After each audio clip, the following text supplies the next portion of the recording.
Assalamualaikum warahmatullahi wabarakatuh.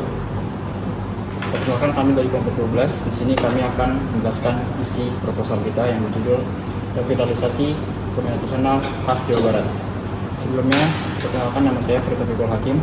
Nama saya Brandon Wistan. Nama saya Muhammad Iksan. Nama saya Niblas Adan Paras. Indonesia memiliki budaya yang beraneka ragam, namun perkembangan zaman telah memberi dampak negatif terhadap kebudayaan di Indonesia. Salah satu dampak negatif yang dapat dirasakan adalah lunturnya kepedulian terhadap kebudayaan daerah, khususnya permainan tradisional. Saat ini, berbagai permainan tradisional sudah mulai ditinggalkan oleh para anak muda. Mereka kehilangan kesempatan untuk belajar nilai-nilai kebersamaan yang terkantung dalam permainan tradisional. Hal ini terjadi karena perkembangan teknologi saat ini menutupi eksistensi permainan tradisional itu sendiri. Anak muda lebih senang menikmati permainan dalam bentuk digital yang disebut game online.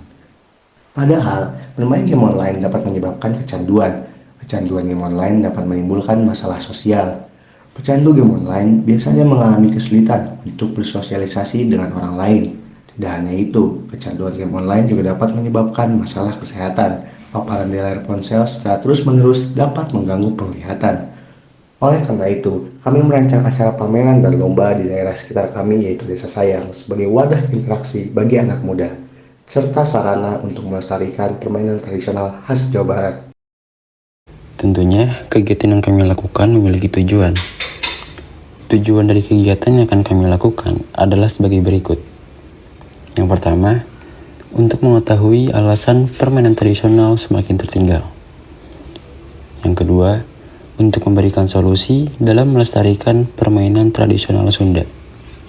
Dan yang ketiga, untuk mengetahui alasan perlunya melestarikan permainan tradisional Sunda. Adapun manfaat kegiatan yang kami lakukan adalah sebagai berikut. Yang pertama, melestarikan permainan tradisional di kalangan anak muda. Dan yang kedua, meningkatkan kemampuan sosialisasi generasi anak muda. Selanjutnya, ada gambaran umum masyarakat sasaran. Masyarakat di Desa Sayang memiliki komunitas yang erat dan saling mendukung. Namun, juga telah menghadapi dampak modernisasi yang mempengaruhi kehidupan sehari-hari, termasuk permainan tradisional. Dalam beberapa tahun terakhir, perkembangan teknologi telah membawa banyak perubahan. Anak-anak di Desa Sayang lebih tertarik kepada permainan digital, seperti video game dan aplikasi media sosial. Gawai telah menjadi bagian yang tak terpisahkan dari kehidupan mereka, yang berimbas pada penurunan minat terhadap permainan tradisional. Oleh karena itu, kami berencana untuk membuat pameran dan lomba permainan tradisional sebagai sarana untuk meningkatkan interaksi sosial dan melestarikan budaya lokal. Pihak yang terlibat pada kegiatan kali ini, yang pertama adalah Kepala Desa. Tugasnya untuk memberikan izin serta memastikan kegiatan yang berlangsung sesuai dengan peraturan dan kebijakan desa. Yang kedua, masyarakat setempat, khususnya anak muda Desa Sayang. Penanggung jawab yang dimaksud dalam hal ini adalah suatu lembaga maupun individu yang akan kita komunikasikan pertama kali untuk memulai kegiatan ini. Penanggung jawab tersebut dapat berupa kepala daerah setempat yang kami tuju. Pihak ini dibutuhkan untuk mendukung dan memastikan kegiatan ini sesuai dengan kebijakan dan peraturan yang ada di daerah tersebut. Selanjutnya, pelaksana kegiatan. Sebagai mahasiswa, kami berperan sebagai pelaksana serta penanggung jawab atas kegiatan yang kami rancang. Kami memiliki tugas untuk memastikan seluruh rangkaian acara dapat terlaksana dengan baik. Yang terakhir adalah ahli permainan tradisional sebagai pembicara. Tugasnya memberikan materi tentang pentingnya permainan tradisional dan cara membuatnya serta cara bermainnya. Adapun metode kegiatan yang kami gunakan, yang pertama ada observasi. Observasi adalah metode pengumpulan data dengan cara mengamati dan mencatat masalah apa saja yang terjadi di suatu lingkungan. Metode ini kami gunakan untuk mencari tahu masalah apa saja yang terjadi di suatu lingkungan, serta untuk mencari tahu nilai budaya, sejarah, dan aturan-aturan terkait permainan yang kami tentukan. Yang kedua ada pelatihan dan workshop. Pelatihan dan workshop ini kami selenggarakan untuk mengajarkan, menambah wawasan terkait budaya dan manfaat, sekaligus untuk memberikan panduan dan arahan terkait permainan yang kami selenggarakan ini. Yang ketiga ada kompetisi. Kompetisi ini kami selenggarakan untuk menarik minat para masyarakat desa, khususnya anak muda dan remaja, agar budaya Sunda dan permainan tradisionalnya ini khususnya dapat terlestarikan. Kami menyelenggarakan kompetisi ini juga untuk meningkatkan minat dan kesadaran masyarakat, serta untuk meningkatkan interaksi sosial mereka terhadap masyarakat. Yang keempat, ada promosi. Promosi ini kami selenggarakan untuk menyebarluaskan mengenai nilai dan manfaat dari permainan tradisional yang kami selenggarakan ini. Berikut adalah timeline dari kegiatan yang akan kami lakukan. Yang pertama, pada tanggal 20 Agustus 2024, kami akan melaksanakan pembentukan panitia. Kemudian pada tanggal 21 Agustus 2024, kami akan melaksanakan survei tempat pelaksanaan kegiatan. Kemudian pada tanggal 22 Agustus, yaitu pertemuan dengan kepala desa. Kemudian, pada tanggal 23 sampai 28 Agustus 2024, yaitu persiapan perlengkapan.